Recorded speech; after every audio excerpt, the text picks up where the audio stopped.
उस पर based question आए हुए हैं। तो जिसमें पहला क्वेश्चन हमने जो लिया है वो क्वेश्चन ये है बच्चों कि आपके पास एक ऑर्गेनाइजेशन है जो 3 इवेंट ऑर्गेनाइज कराता है और उस तीनों इवेंट में क्या करता है, रिवार्ड डिस्ट्रीब्यूट करता है। जिसमें से हमारे पास क्या लिखा हुआ है कि फर्स्ट इवेंट में यानी कि इवेंट ए में 48 रिवार्ड उसने डिस्ट्रीब्यूट किया।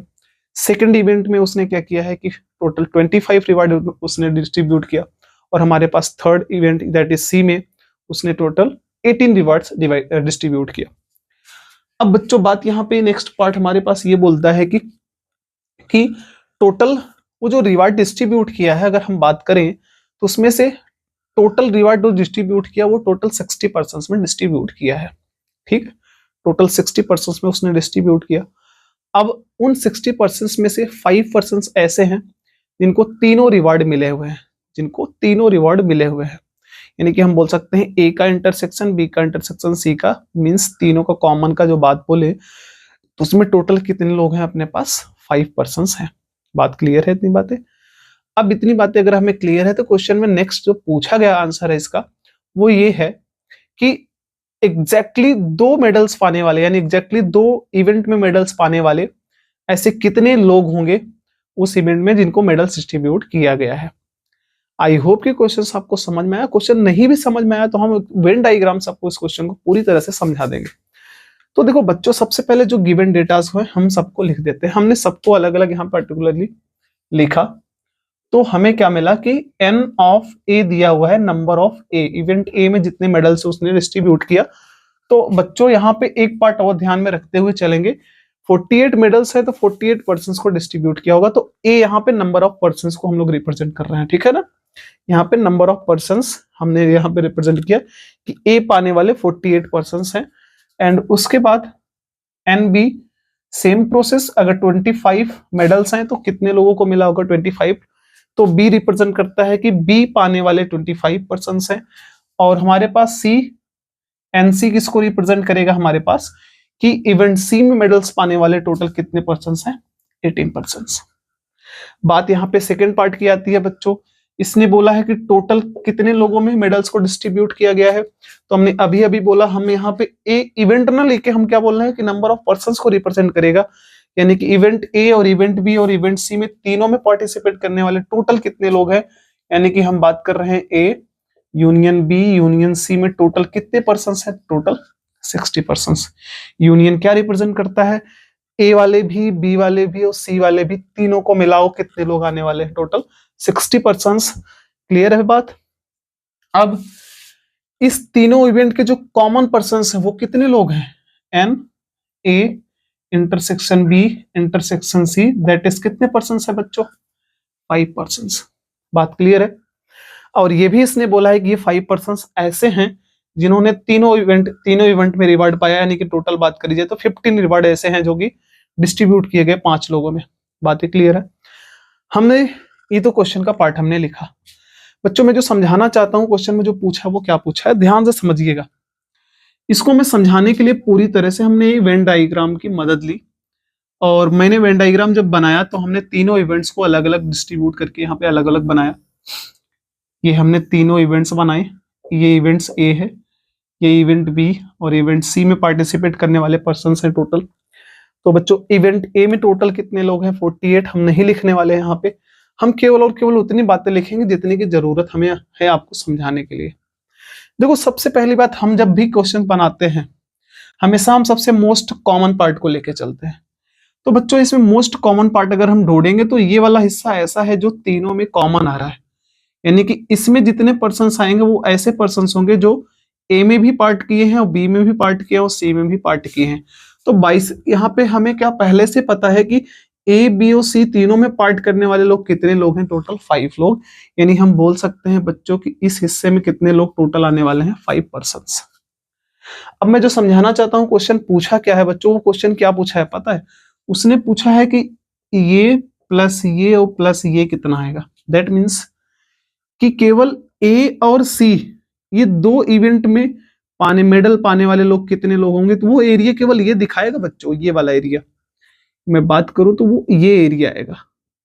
इस एरिया की मैं बात करूं तो इसमें केवल 2 ही ग्रुप शामिल हो रहे हैं, 2 इवेंट वाले ना, क्योंकि ये वाले एरिया में तो तीनों आएंगे। ये नहीं पूछा उसने, उसने ये पूछा कि हमको केवल और केवल कौन से लोग चाहिए जिसमें केवल और केवल 2 इवेंट वाले मेडल वाले हों, ये वाला रीजन। थर्ड की बात करूं मैं तो थर्ड हमारे पास कौन सा आएगा, ये। आई होप की बातें आपको क्लियर हो गई। क्लियर?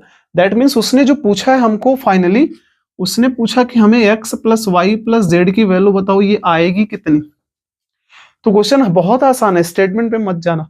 अब इस क्वेश्चन को हम डिस्कस करते हैं। देखो, डिस्कस भी करने की बहुत ज्यादा जरूरत नहीं, क्योंकि अगर आपने पिछली क्लास ली है हमारी, तो पिछली क्लास में हमने एक फार्मूला बताया था, उसकी मदद से आप इस क्वेश्चन को सॉल्व कर सकते हो। वो क्या था सुनिए।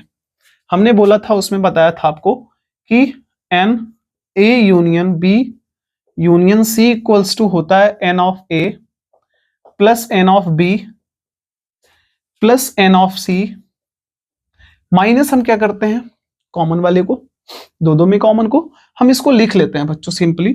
हमने बोला ए और बी में कॉमन कितने लोग आएंगे, टोटल की बात कर रहा हूं मैं अभी, केवल और ए बी के।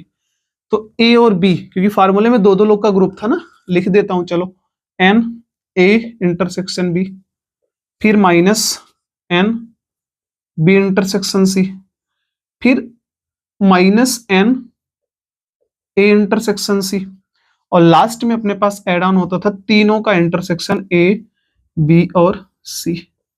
ये फार्मूला था। चलो लिख भी देते हैं हम लोग यहाँ पे। हमने बोला इसकी वैल्यू मेरे को दी गई है कितनी, 60।